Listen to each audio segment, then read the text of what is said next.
Well, happy Tuesday. It is Tuesday, January the 27th in the year 2026, and welcome to another edition of Tuesdays with Tom.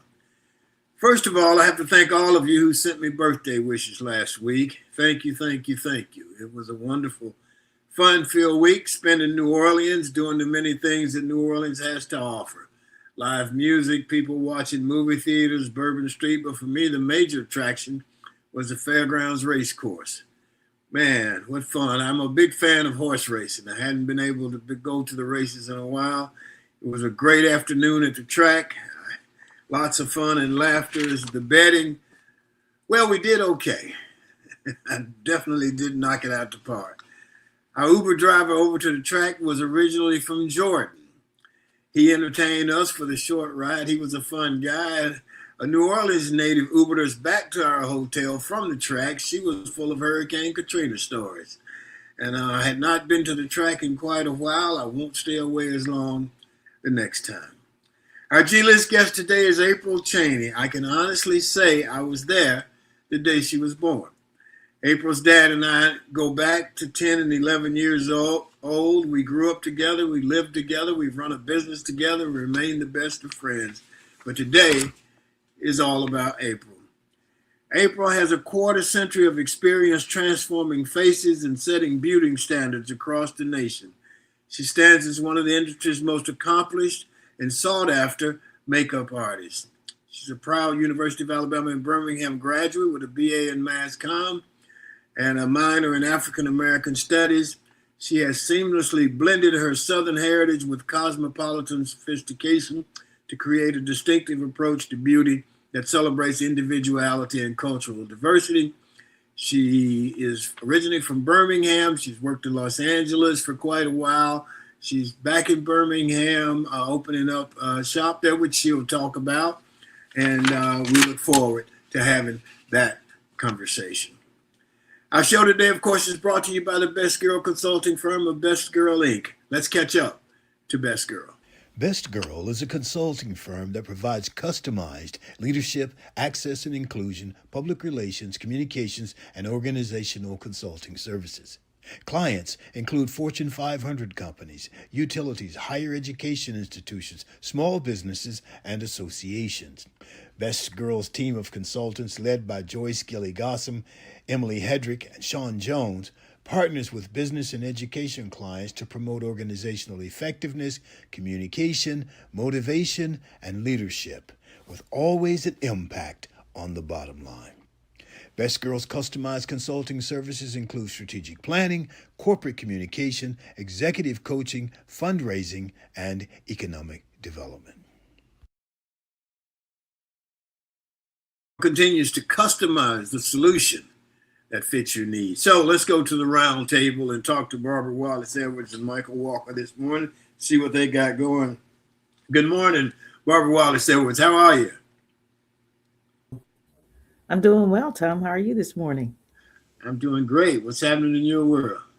Well, I was going to talk with you and Michael about the talk of the town the last couple of weeks has been about. Let's get Michael on here. Okay.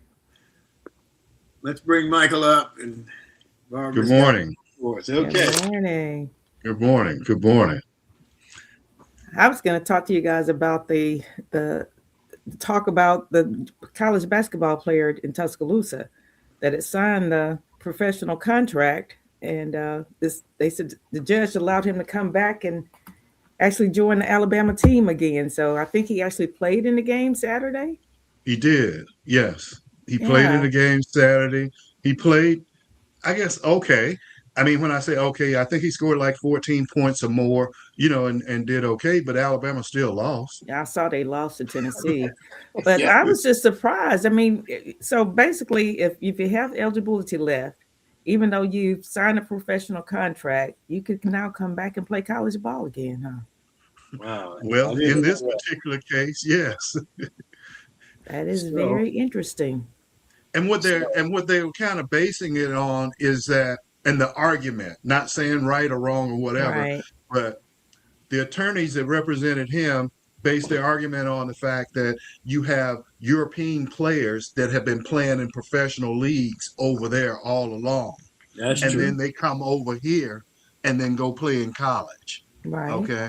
So they're using that and saying, hey, let's even out this playing field. We just have the G League. He declared he played in the G League. He still had eligibility left. He didn't use it all up. So that's what they're saying right there, But I, the, I I understood that part, but again, to me, it opens the door for basically anybody who's signed a professional contract that has college eligibility left that they could come back and possibly play again. well, that's true. Stephen Pearl I didn't read all of the article, but then I saw part of another one saying that, yeah, he was thinking about maybe bringing back, Walker Kessler. yeah, bringing back, all the boys from last year and stuff. Yes, They had some yes, time left, so yeah. I don't think so.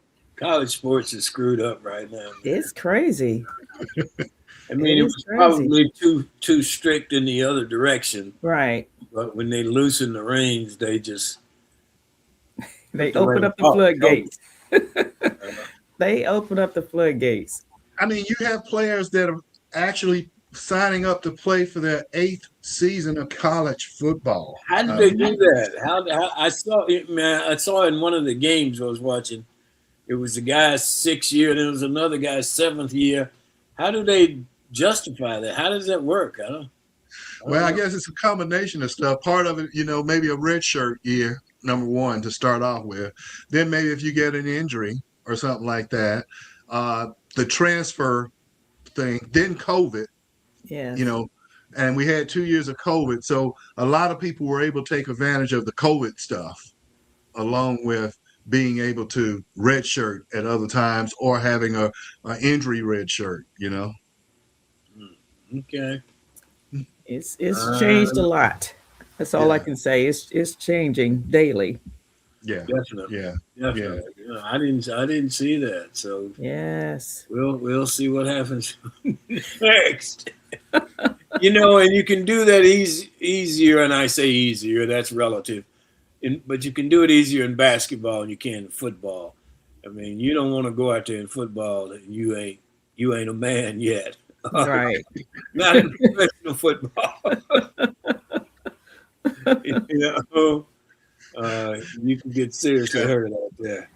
And while we're on the topic of football, what about all the guys that entered the transfer portal that didn't get picked up? I mean, what's to happen with them? I don't. That's Are it. they just out in the Yeah, cold, not going to get a chance to play ball anymore?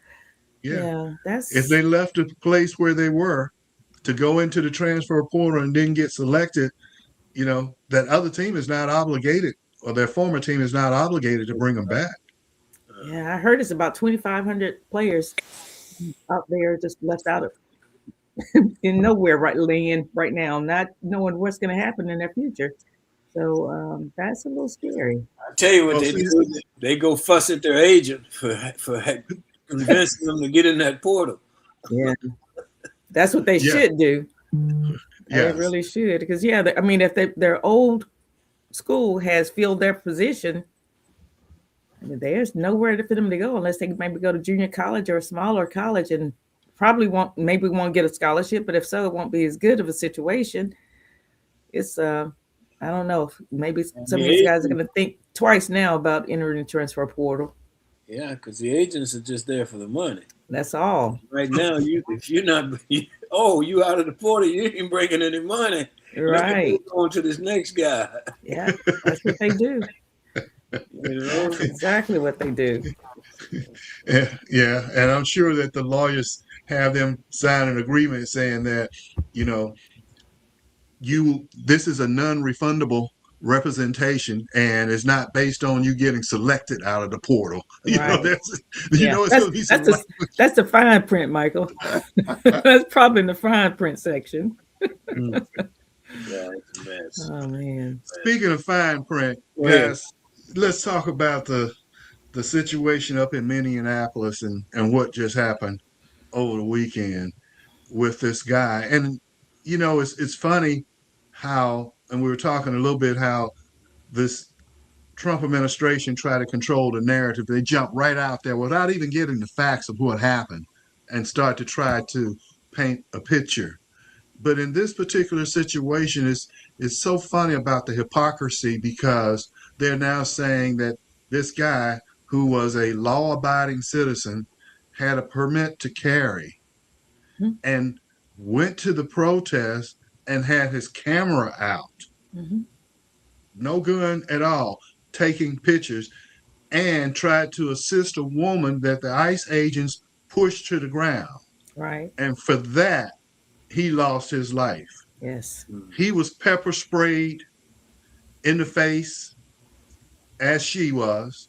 He's trying to help her, and it looked to be at least 5 or 6 ICE It was agents. actually 7. I counted them, 7. Michael.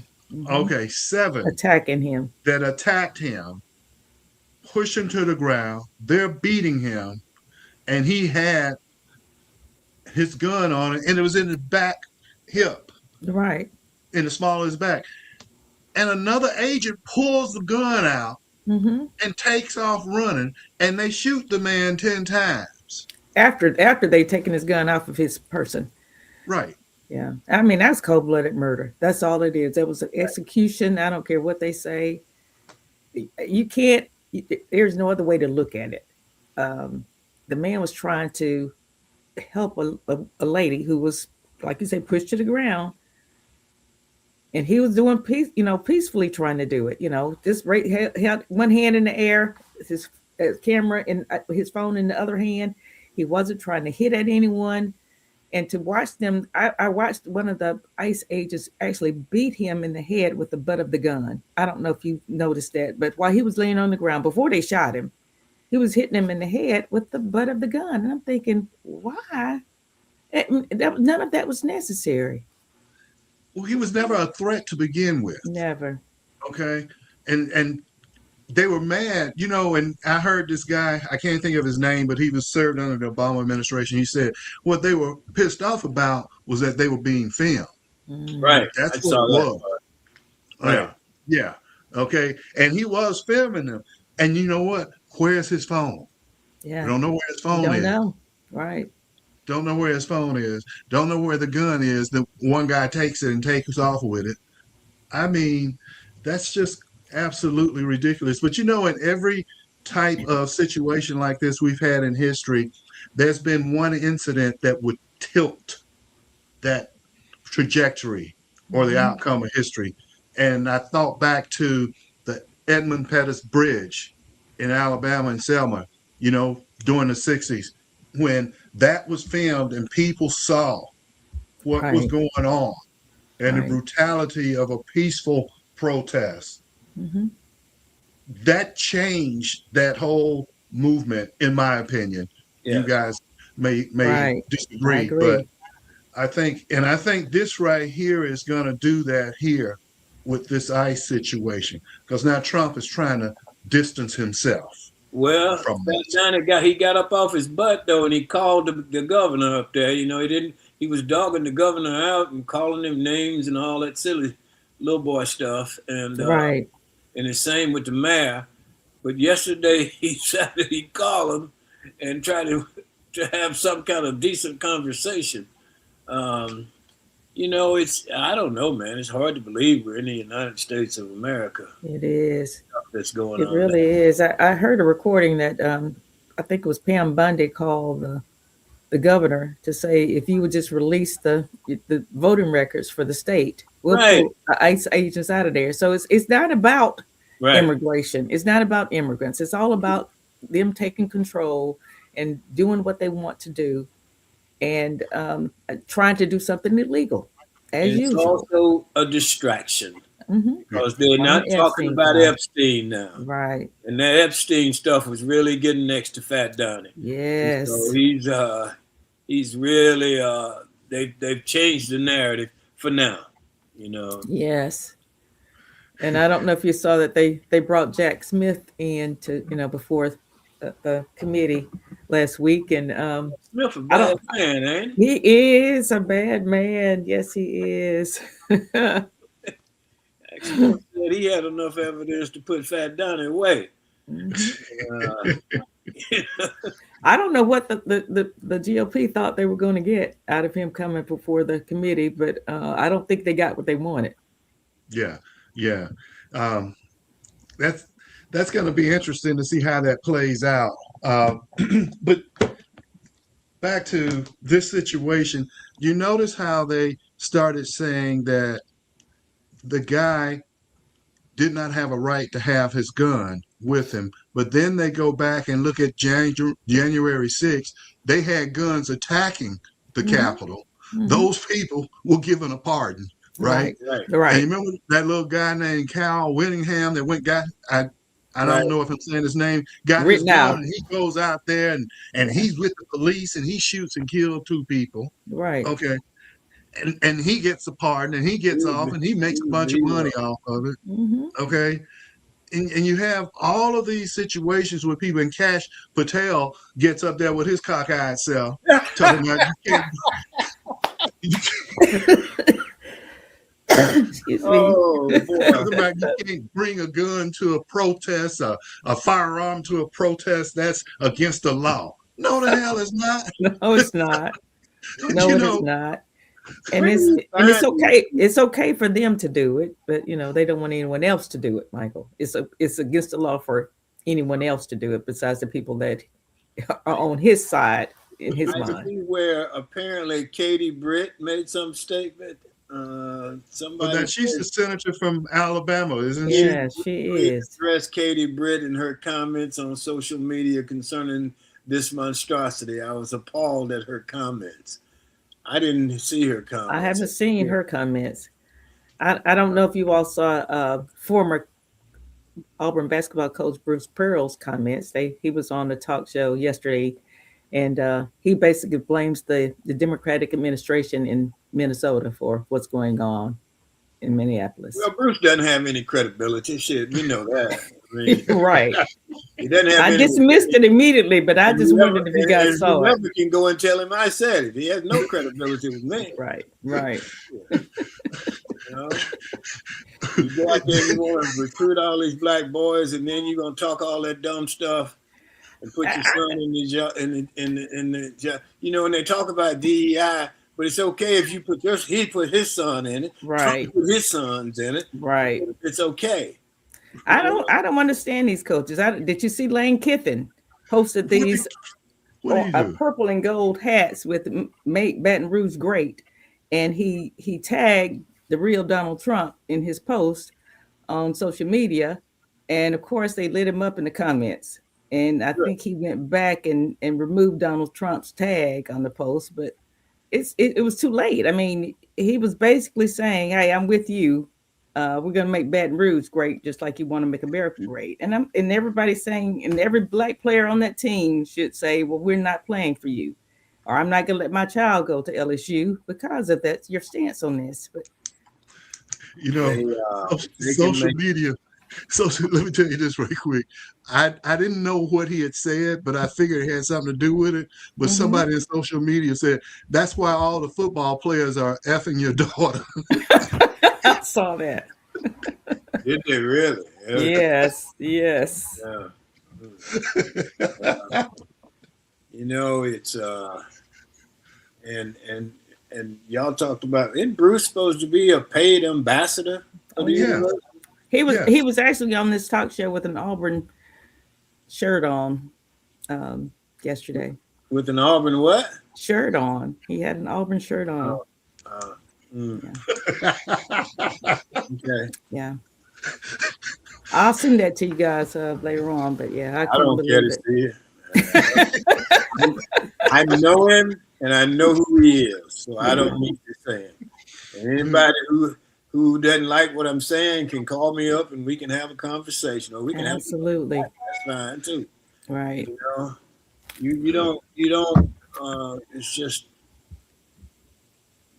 you're disparaging the university, man. Yes. You're giving the university a bad name, but then that doesn't matter because as long as they can make some money, they don't care.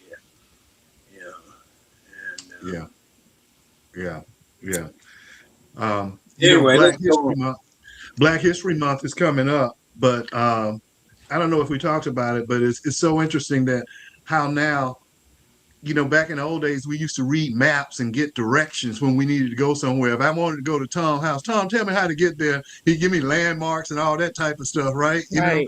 Right. And now we've got so dependent on the GPS system. Uh, some people won't go down the street without the GPS. Right. But, the lady that was the foundation and started the core principles and stuff for what led to the GPS passed away recently. Her name was Gladys West. She was Yes. 95 years old. And for the most of her life, she had gone unnoticed and unknown except for people within the scientific community. But it's interesting that she was the one that got this started, but didn't Yes. get any recognition for it. Jalen Jackson posts in the comments Katie Britt's post, and it says, like the loss of any American life, the death of Alex Preety is tragic. Wesley and I guess it's her husband, are praying for his family and loved ones as they mourn. My support for law enforcement across our nation remains unwavering. Law enforcement officers are consistently placed in untenable situations, often exasperated by inflammatory rhetoric from the left. That demonizes them and at times encourages the disruption of lawful practices, as we have seen repeatedly. This VI, I guess that's vile. I don't. That's it, all they have. But Wow. so she's she's She and Tommy both can go somewhere and hide, as far as I'm concerned. yeah. It's sad. It is. Anyway, what else we got? Anything else? What do you think about that? Go ahead. Go ahead. Go ahead. I I think we'll see think about the upcoming Super Bowl. That's what I was going to say. I figured that's where you were headed. Yeah. That's going to be an interesting Super Bowl Yes. between the Seahawks and the Patriots. I don't know. It's going to be Seattle seemed like a really complete team that not only is sound defensively, but offensively they can generate, points. They can score points. Mhm. And I'm not so sure that New England can keep up with that scoring. Well, in my opinion, New England shouldn't have won the game the other day. I mean, Right. but arrogance will hurt you every time, and made no sense to go for it on fourth down Right. because at that point New England hadn't done a thing, Hmm. and if you got up 10-0, that was pretty much. I mean, that was like having a 20-0 lead Right. because they wasn't able to score, and but Mr. Arrogance went for it, and threw his team under the bus. He Really, did. threw Stidham under the bus. Yes. Let the guy work his way into this thing. So anyway,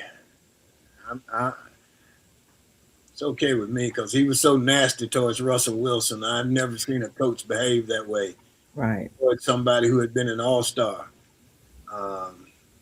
in the league. And so it's okay. Yeah, I tend to agree with you. I thought, when you are in a game like that it's going to be tight, points are going to be hard to come by, and you get that close. They were like on the 10-yard line.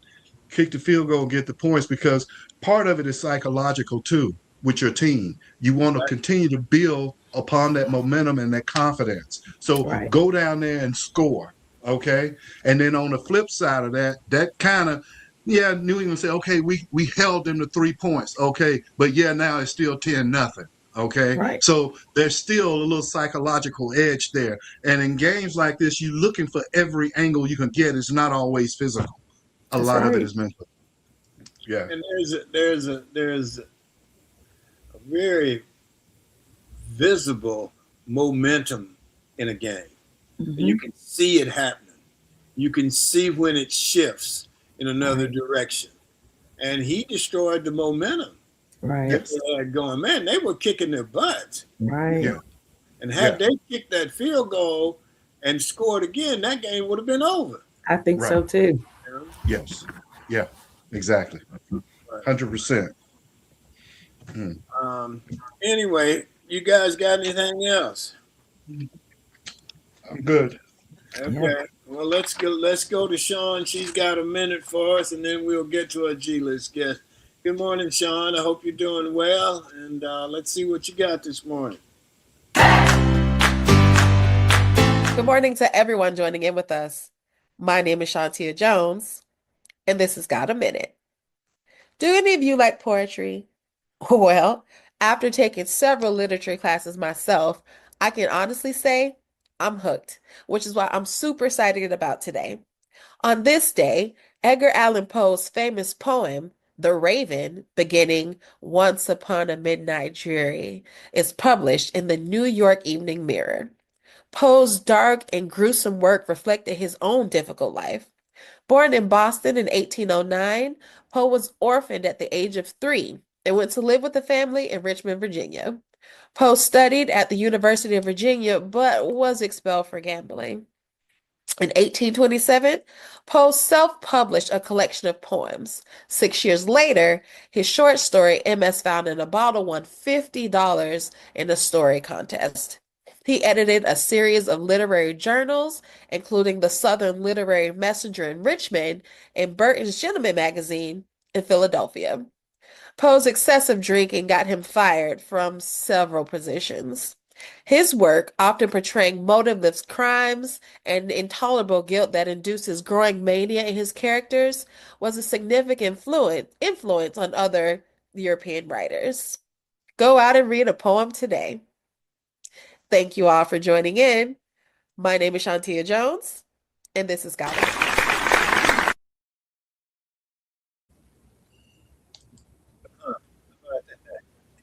So let's see what we got. Hollywood's got the A list. Our G-list guest today is April Chaney. April was born and raised in Birmingham, well, Irondale, which is Birmingham to me. She began her journey with prestigious retail environments where she honed her customer service experience and artistic eye while working for luxury brands including Parisian, McRae's, and Saks Fifth Avenue. And a pivotal 2003 trip to Los Angeles transformed her into a life altering decision. And so we're going to hear more about that decision and her entertainment industry experience when we bring on. Good morning, April Chaney. How are you? Good morning, Uncle. I don't know if a lot of people have a real uncle named Tom.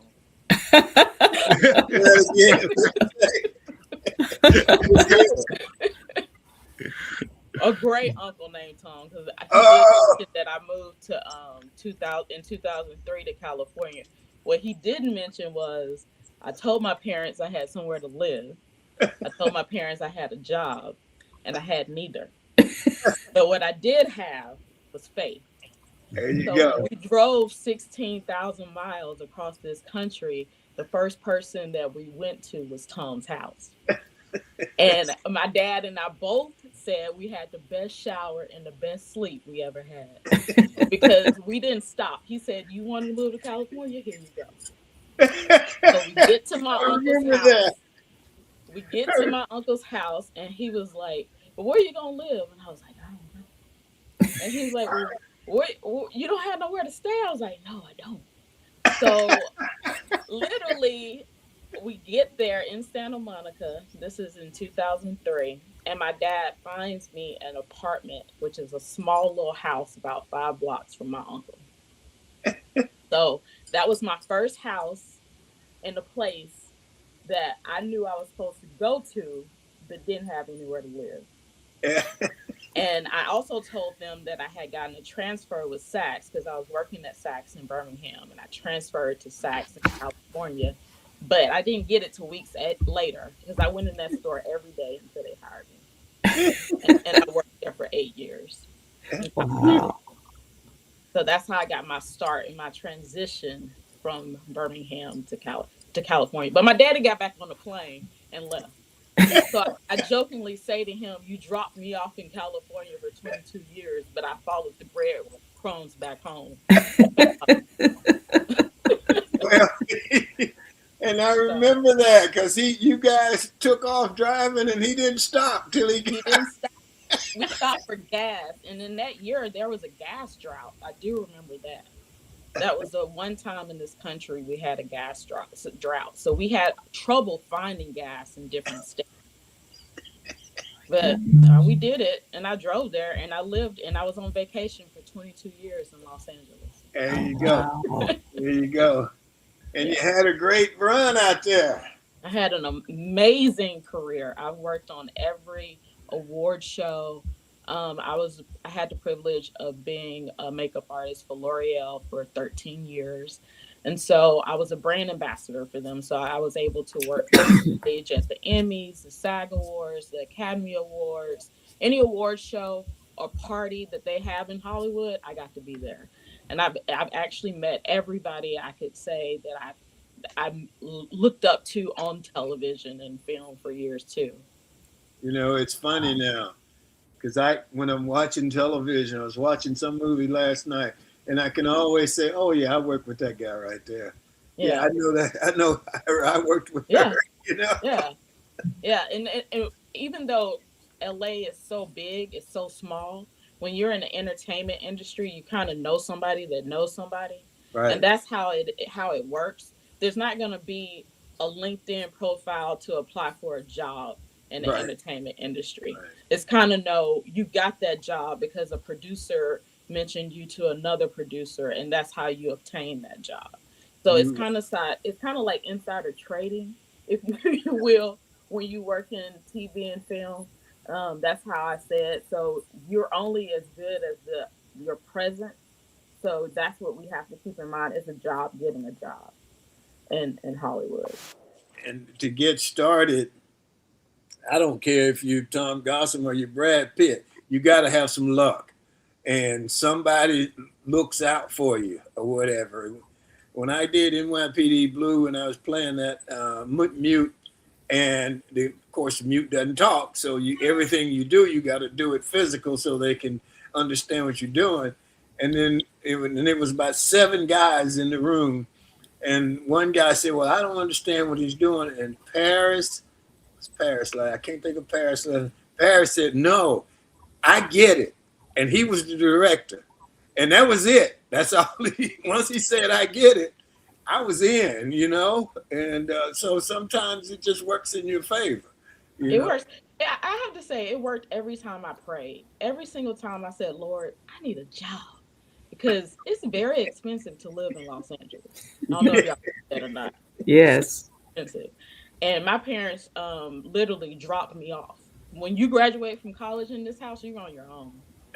So it ain't no allowance anymore. It's no drop it in my account. It don't work that way in the Chaney household. So once I finished UAB, you literally were on your own. And my daddy literally got back on that plane and he was like, so that's why I walked in Saks every single day until they gave me a job. And I ended up working in cosmetics at Saks in Beverly Hills for about 8 years. And a woman came to the Armani counter where I was working, and she happened to be with an agency, and I started assisting her on set. And I was like, "Well, how much am I gonna make?" And she was like, "This." I said, "Hmm." I was like, "I'm making more assisting you than working at Saks." So I literally quit my job during a recession in 2008. I will never forget it, and started working for myself from that point on. And it's been a tremendous blessing. I've gotten to department head Abbott Elementary for the first 2 seasons. I department head the second to last season of Bel Air. I even asked Tom when we first started um, Abbott Elementary. I said, you want to come get on this new show?" And he was like, "I'm about to have knee replacement." I was like, "You need to get on this show. It's really good." And the next season, that season, we got nominated for Emmys. And I was Yeah. like, Right. "Tom, you should have been on this show playing your dad. I told you it was a good show." But I'm glad he better now. But he did have to have surgery because I Oh do yeah. remember calling Oh him and yeah. asking him to be on want And I to step understand so you to Abbott. you worked with Alfre Woodard lately, one of my good friends Yes. right there. So I got to work with her at my salon last week. So like my aunt mentioned, I moved back to Birmingham. God said it was time to come back home. So I just picked up those little breadcrumbs and followed back.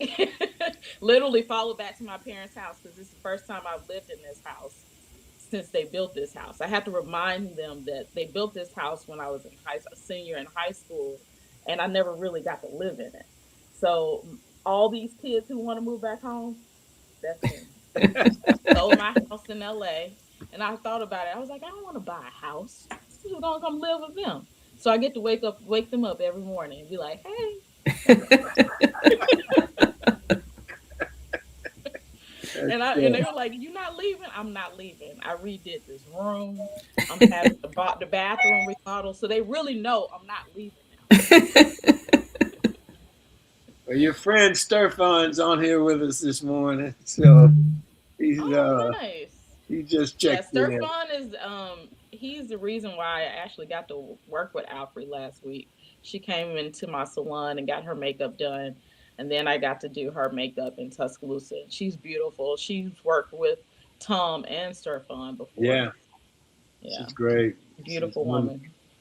We So Michael, Barbara, you got questions for Miss April? Yeah, yeah. Barbara, you want to go ahead? Start I off. will. I will. Thank you for joining us this morning, April. I'm just amazed at how much you've accomplished in your young life. You're doing an excellent job. But you talked your degrees in mass communication, minor in African American studies. How did you get into makeup and skincare? What piqued your interest in those areas? I interned at NBC 13 here in Birmingham, Hmm. and during that time, I was also working at the Mac counter at Saks at Okay. the Summit, and I had 7 jobs my senior year in college actually. Wow. Yeah, so that my uncle can tell you that my dad has always worked, and it kind of I came said, into the bloodline of work for his Uh-huh. 3 children because Right. we all work. Like his whole philosophy is you need to make money in your sleep. So we always had multiple streams of income, even at 17 years old. I did. So Hmm. I worked at Saks, and then I interned at NBC. And at the time, a woman there, her name was Melina Cunningham, I and remember she was a Melina. broadcaster at Yes. NBC 13. And she was Yes. like, "Your makeup looks so good," and she was like, "You got to do what makes you happy." And so I literally, my mother has always said that to me. I always wanted to have a job that didn't feel like a job. So that I really am blessed in that capacity where I get up every day and I can write off makeup Yes. and I can write off Yes. skincare because Yes. it's my business and it's my job. And I don't know any woman in America who doesn't love to write off skincare and makeup. That's the Right. best. So I've been really blessed. And then I get to touch all of Hollywood.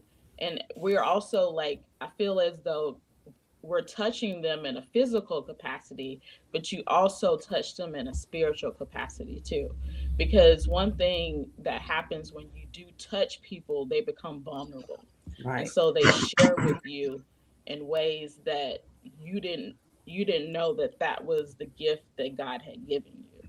And Right. that has truly been my gift is to help other women um, through whatever they're going through because that's what they're talking about when Right. you're sitting and when they're sitting in your chair. And I will never forget Shirley Ralph said to me while working on Abbott, she was like, if the producers want to know what's going on a set, they need to ask the makeup and hair department. Mm. And that said is because we're not only artists, but we're counselors, Counselors. Yes, I've we're heard that. therapists, Yes.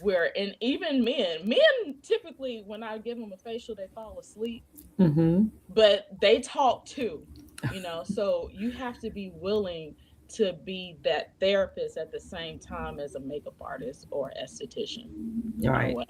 Yeah. Awesome. Thank you. Well, April, congratulations on your journey and all of the success that you've had, and I'm sure plenty more to come. I'd like to ask you a question to start off is, so when will we be introduced to the April Chaney collection of makeup? Well, it's not going to be makeup. My O- focus is more on Skincare. skincare. Okay. And I have a joy and love for children. So one of the things that I've also wanted to do is a skincare line for children or for teens. So that's what I really want to do Wow. Okay. for them. Okay. And when might that happen? Well, that's something that is between me and God right now, because I had to step back on a lot of work because work consumed me. Because work can be a distraction too, Hmm. you know, Yes. from Yes. keeping you from your own self awareness and self therapy. Right. And I literally have been working since I was 15 years old, literally. And I'm now 46 years old. I cannot remember a day I haven't worked. And I can thank my grandfather for that too, because he always worked. I always said you guys were Haymans. Yes, in this family, we don't pass up a job. Like literally, I already booked a ticket for March to go back to LA for work. There Wow. you go. There you Yeah, go. yeah, Well, I'm glad it went so well for you out there, because it can go really well or it can go really bad. And it yeah, just Mm. depends on where you land and who you know and all that stuff. So, yeah, yeah, yeah. it was Thank good. goodness I had an Uncle Tom in Santa Monica. I Yes. don't know if everybody got one. It was great. It worked out great. And yeah, and I can tell you the same thing. This we went to premiere Miss Everest Boys, and No, I that was had we went to the premiere of Jeepers Creepers. yeah, That's yeah, the first movie premiere I ever went to in LA, in Hollywood, okay, with my uncle and with Joyce. That was yeah, 2003. That yeah. was during that was during my vacation. I was like, you know what, I need to stay. I don't think he realized him taking me to a premiere was gonna make me not go back home. Yeah, it was great, and sometimes it just works out that way. This guy walked up to me and said, "Hey, man, you were great in that. Can you want to work in Los Angeles?" I said, "Well, everybody wants to work in Los Angeles, don't they?" Right. And next 2 weeks, I was out there, man, and Wow. Yeah. did 15 years. And turned out well. It was So also the best place to live in Los Angeles. Santa Monica is beautiful. I yeah, don't think a lot of people realize. Even my dad and Tom, they used to ride their bikes, and Tom got me a bike to ride in Santa Monica. But a lot of people look at Beverly Hills and the different, but Santa Monica is both gorgeous. It's a beautiful city. It's yeah, peaceful. It's called Hmm. in LA. It's called the West Side. Hmm. So yeah, if you live on the west side, you don't really go that far because of traffic. It's its own little pocket of a zone. Right. And so it's where when I initially moved there, every European would come to vacation. If they came to vacation that's in right. California, they would come to Santa Monica and they Hmm. would go to Venice. Hmm. So it's really pretty if anyone wants a new vacation spot. It's great. It's great. Barbara, Michael, you got other questions? April, tell us about your salon that you're opening or has opened in Birmingham, where Yeah, it's located and what all the services you offer there. we I opened it with my parents.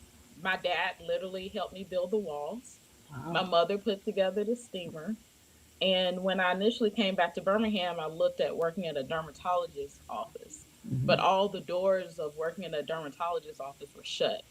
And sometimes when doors are shut, we don't see it as a blessing, but it was for me because I was trying to work for somebody else and it wasn't my calling since Right. 2008 to work for somebody else. Right. But so my parents were like, "Yeah, we'll help you." And I had them in there nailing.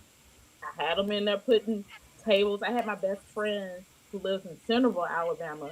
put together one of those Amazon like dressers and not realizing it was 100 parts. And 8 hours later, she had put it together. So it was a community family affair putting together the salon. But it's been great. Our revenue has been tremendous. It's actually been I've been making more here in Birmingham than I did in Beverly Hills. So I Wow. had a facial salon in Beverly Hills, and I jokingly say I went from Beverly Hills to Vestavia Hills. Yes. That's the location. So, the community in Birmingham is very, very supportive. I will say that. Like they really want you to thrive. I joined the Vestavia Hills Chamber of Commerce. Right. All of them came to ribbon cutting that I had, and they supported it. The skincare brand that I sold in Beverly Hills, I now sell in Vestavia Hills, and we're the only retailer of this skincare brand. But they also they sponsored my ribbon cutting, so everything that is supposed to be in my walk, in my alignment, has been an easy stepping stone, I have to say. That's when you know you're walking in your purpose, is Yes. when everything is easy.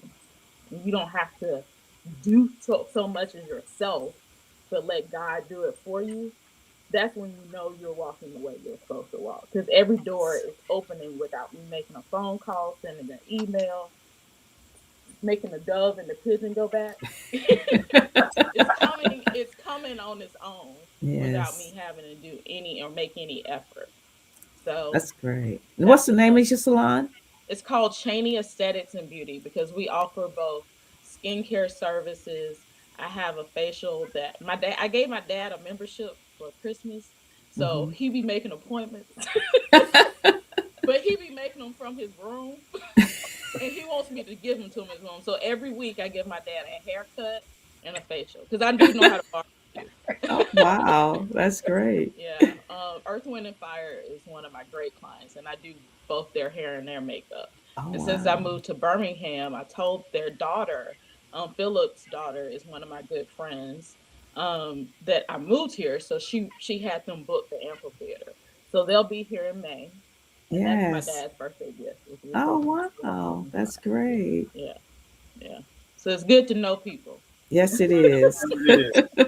It is. I see Dawn's on here too, so she had some comments. So, Yeah, well, good that's my deal. that's my that's my best friend. That's my sister right there. Yeah. Well, your dad and I have been. We've had some adventures. I'm Oh, sure I he's. hear about them all the time. I hear them complaining. Tom told so my dad has a nickname. His nickname is Cool. And I always thought, oh, that's cool. That's a cool nickname. And then one day I went to dinner with Tom when we were living in LA. He said they call your daddy cool because his socks match his outfit. So He he did. tried to he tried to say, oh, I'm cool and you can sign my name, Daddy Cool. I was like, that's because your socks No, match your outfit. no. I got the He, inside scoop. he was cool. He was cool. He was cool. We all had some nicknames, Duh. Bubba, Cool, Now, Radio. if you Yeah. want a good jargon of nicknames, come to a black man in the South because they have all the names, and I've learned them all. There needs to be We there needs to did. be a script written about black man jargon. Michael, you got anything else? Yes, April, I'd like to ask you which project you worked on that you found the most challenging, that really challenged your skills and you knew you had to deliver. Failure was not an option. All of them. Because when you work for major production, it's not only that production that you're working for, it's the whole studio. So for instance, when I work on Bel Air, it was shot at Universal Studios. And that's NBC. So before you ever get hired, it's not just that production company looking at you, it's the whole studio looking at you, that they're the ones that hire you. And that's the same when it goes for actors. I don't think people realize it's a collective group of people. So you have for Bel Air, we had Will Smith production company that you basically are interviewing for. You had NBC you're interviewing for, and then you had the regular production crew that you're interviewing for. So it's a widespread of capacity of people who are making decisions. And you have weekly meetings. So it's not just me being a makeup artist, but you're a business owner within that yourself, because you have meetings about the looks, what's portrayed on television. You Right. have meetings about what's going to match with the scene, so the environment that they're in. And you have to be able to break down that script, because nothing is ever shot in order. It's shot Right. according to scenes. So you have to be able to transition someone from, and they call something block shooting on episodes, where you shoot multiple episodes in a day, and it's called block shooting. So you may shoot a part of the scene in episode one of a show, but you can shoot episode five at the same day. So you got to say what they're going to look like in 5 weeks. Mm-hmm. So that's the breakdown that I don't think a lot of people realize when you are working at a makeup department head level, too, that there's a lot of running parts to say in that field. So your mind has to always be going, and it's constantly going Right. and thinking. And then you have to deal with personalities. So I always put a personality of a person first with who's ever on my team. So if I have someone who's willing to just continual praise somebody, and you have that actor that needs that praise, that's who I match them with. Yeah. Because in the morning at 5 a.m., because that's when we start, you got to be willing to come both physically and mentally for that actor. And that's what it takes to keep peace in the makeup trailer. My best friend always she always jokes with me. She was like, April, you went to college for 4 years to spend your days in a double wide. Because I was spending my days in a double wide in a makeup trailer.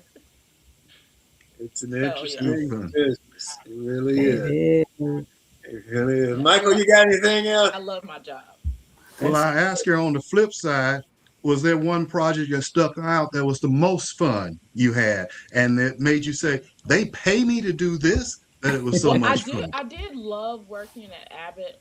Shirley Rouse, she rides her bicycle all over the Warner Brothers lot. She literally got a bike, because Cheryl is that person. And she's Jamaican, and she loves to work too, but she loves to look good. And so she's a mature woman. So in order to look good, she walks and rides her bike everywhere. Most people would get on the bus, because Warner Brothers is huge. It's acres of land, and we would shoot on multiple stages.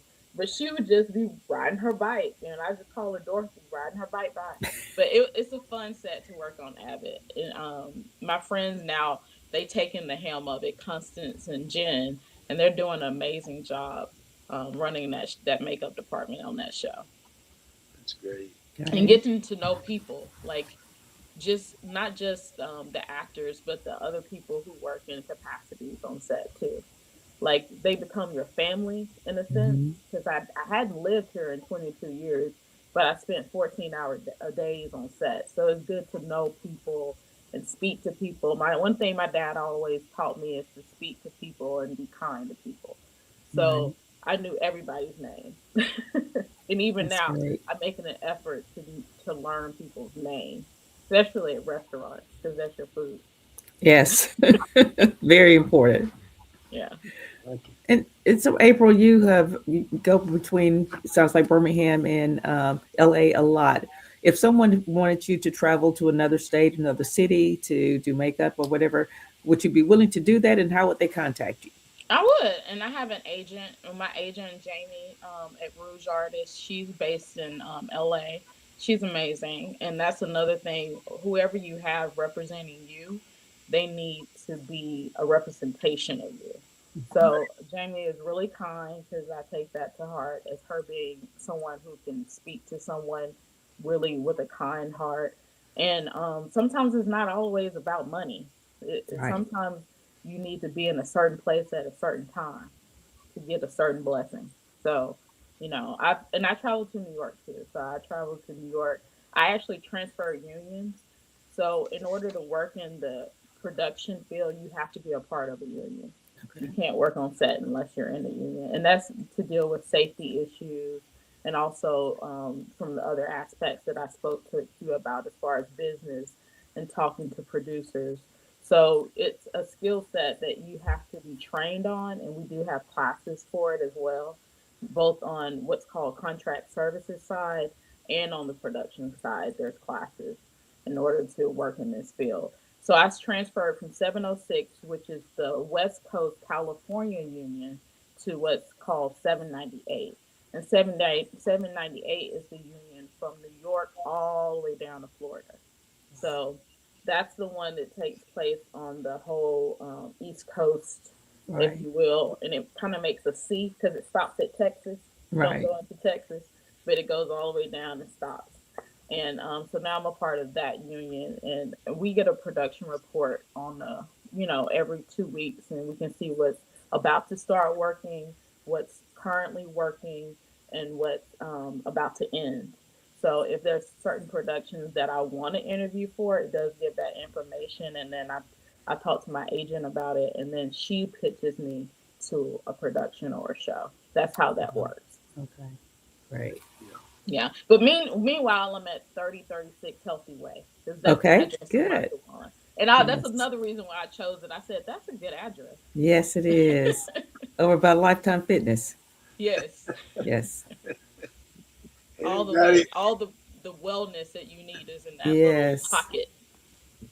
Good deal. I don't know about the Publix. The Publix is expensive.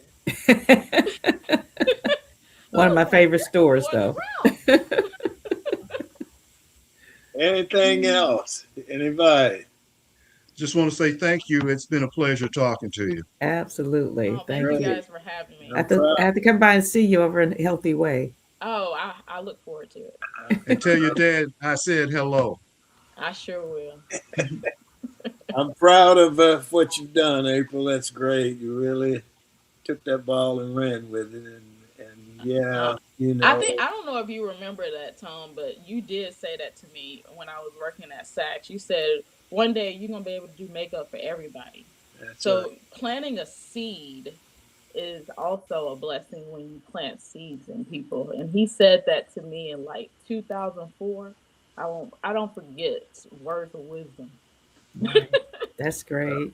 So he helped plant a seed in me that I didn't even know could happen. Being a Haman myself, you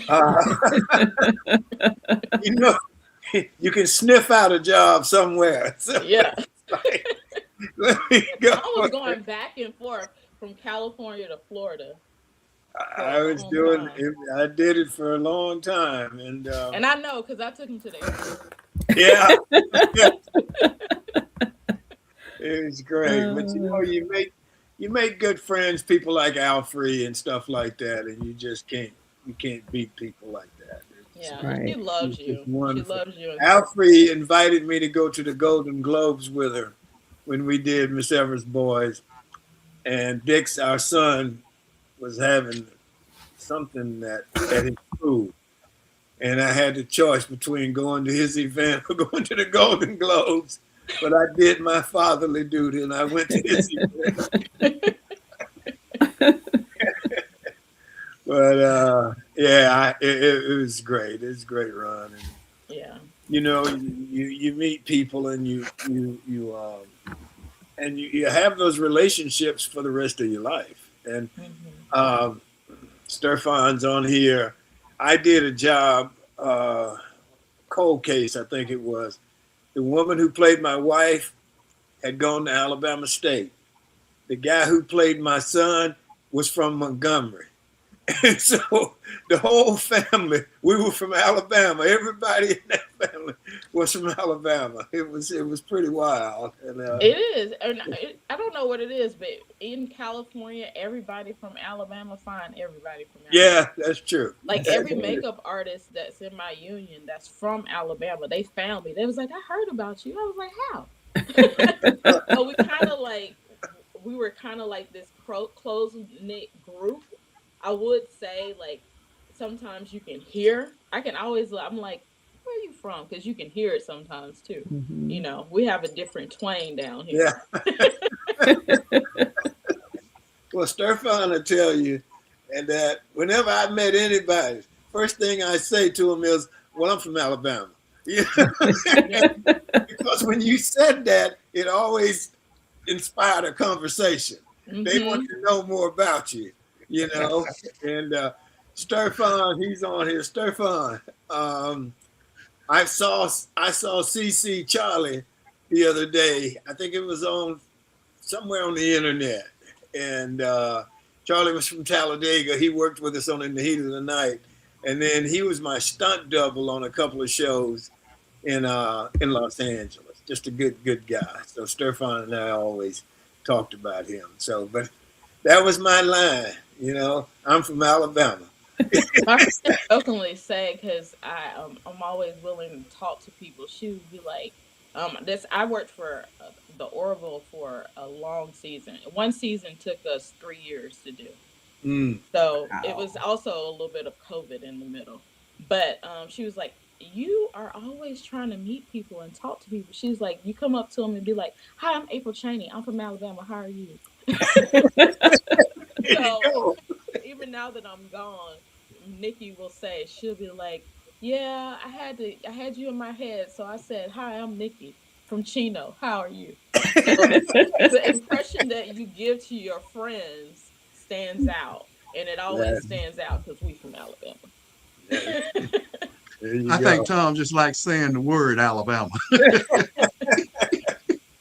know, it's crazy.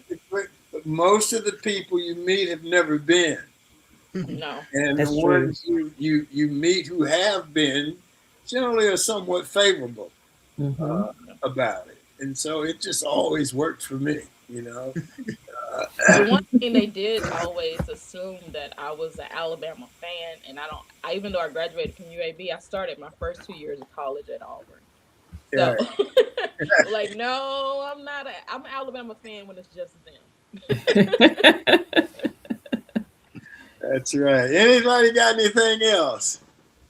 April, we certainly appreciate it. Thank you so much. Now I'm going to come up there and get my facial. Oh, I got to sometime you next can month. use one of Daddy Platinum days. I'll let you know. And I know your mom and dad are on here, so tell hello. I don't have to say tell them hello. I know they're on here somewhere. I see your mom, and I saw Don earlier. So I appreciate you being with us. It's been great. It's Thank you so wonderful. much for having me on. I look forward to seeing you, and I'll definitely come get that. My first facial ever. Wow. Mine too. Yeah, I've never had one either. Yeah, it's for men. It's the best nap they ever had. My dad always asks for an extra 30 minutes. Yeah. You wake it up, and I'm like, I gave you an extra 30 minutes, and he'd be like, "Can I have 30 more?" And I'm like, "I'm just waiting to come Excuse back and me. pick you up." A quick story. I there's a place right up the street, not too far downtown, where I go, and they do yoga. It's a yoga class, and it's all women and me. And so, and so I'm in there, and at the end, the lady tells us we can relax, or whatever for a few minutes, or whatever. I wake up, they all got their stuff, and they're walking out the door. I'm going to sleep. 9 times out of 10, they go to sleep. Most of it's so weird because I got a lot of bodyguards in California when I was working in my salon in Beverly Hills, and my table is shorter than most of them. So their feet are hanging off of the table. But they'll be like, how long is this facial? And I'll be like, it's 60 minutes. The only proof I have is the clock. Because time they hit that table, they're out. And when they wake up, it's 10 minutes after the time. And they was like, did I get a facial? You got a facial in 10 minutes. An extra 10 minutes. All right. Well, Wow. thank you so much, Thank April. We you. appreciate it. Thank you. It's been great. Now I look forward to seeing you soon. Thank you. Okay. All right. Let's